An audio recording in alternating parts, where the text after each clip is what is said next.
Welcome back. I'm just about to head out to work. This is going to have to be a quickie. Jets versus Canadiens.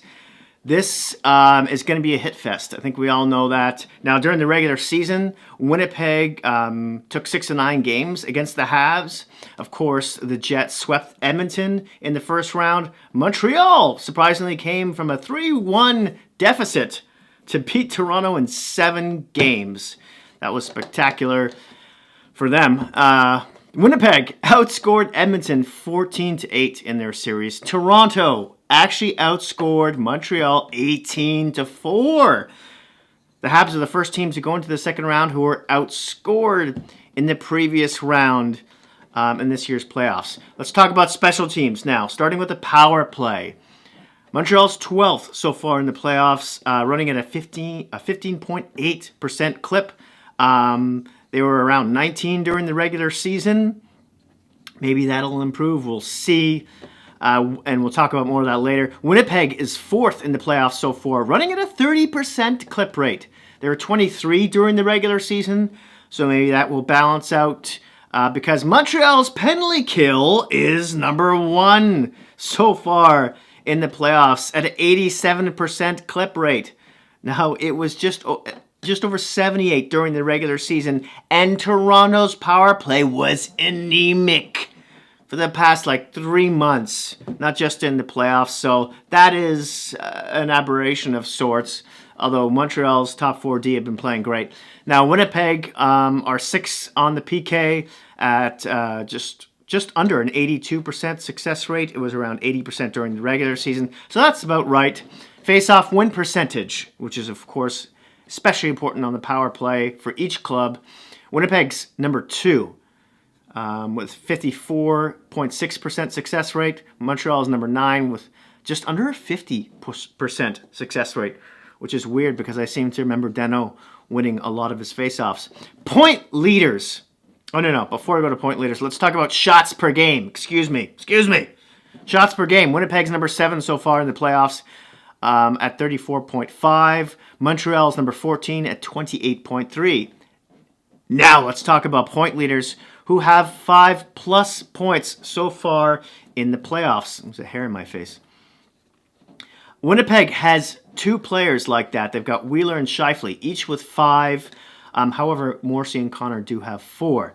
Now for Montreal, they've got 1 player with 5+ points, and that's Toffoli with 5. Not a big surprise there, but they do have 4 players with 4 points, and that's Suzuki, Stahl, Perry, and Armia.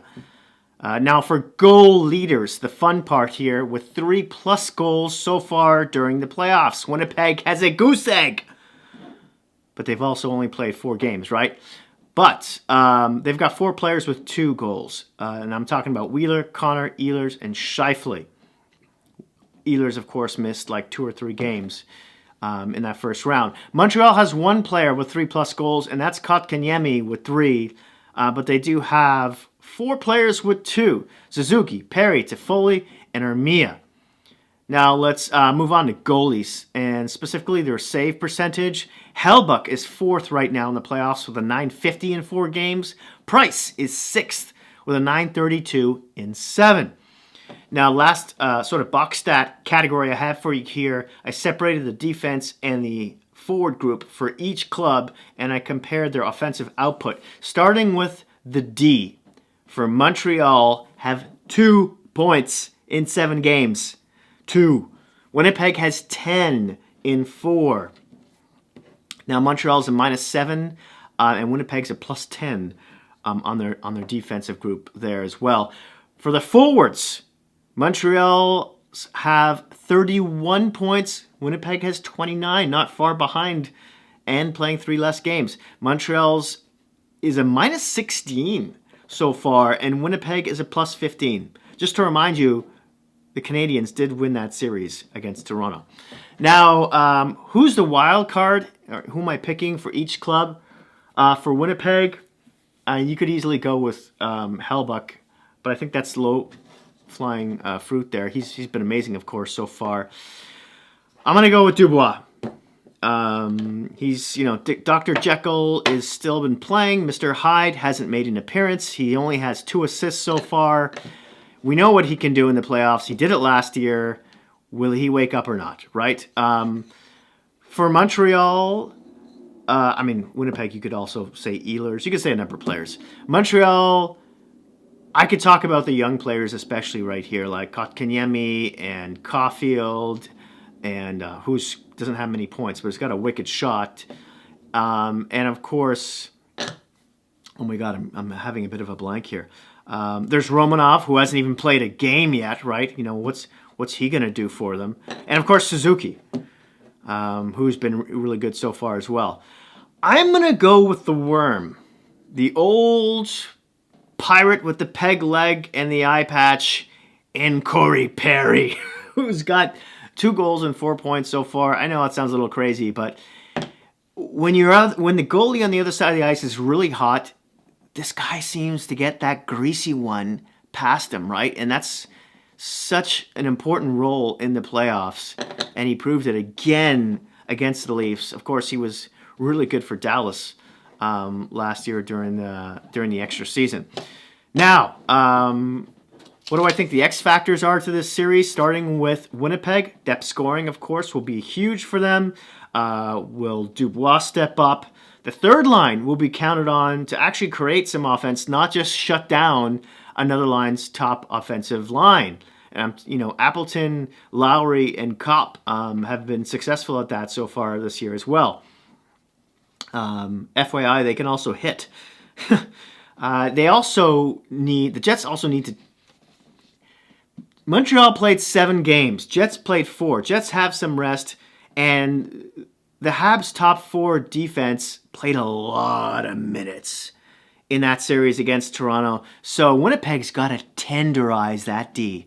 They just got to hit the snot out of them, starting in that first game, right off the hop, in order for it to catch up with them, especially as the series goes on. Now, for the Habs, how durable can their top 4 defense be?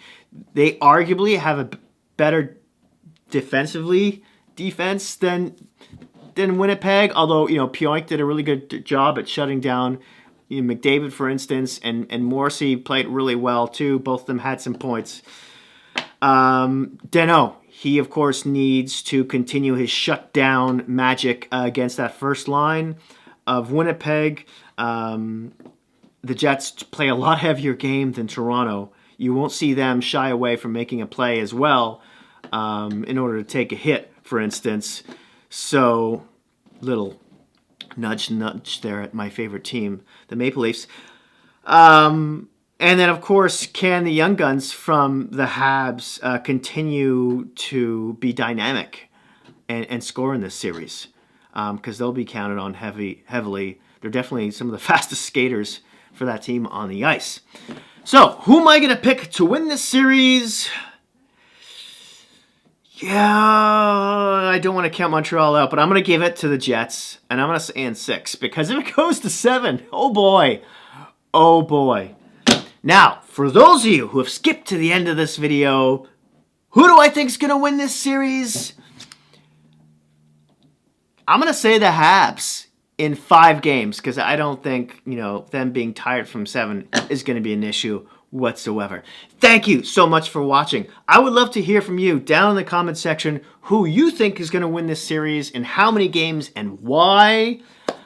Don't forget you can catch me on social media on Twitter, Facebook, and Instagram. In the description box, you'll find links there. Please consider sharing this video and helping the channel out. And don't forget to like, subscribe, hit that notification bell, which will alert you when my next video comes out.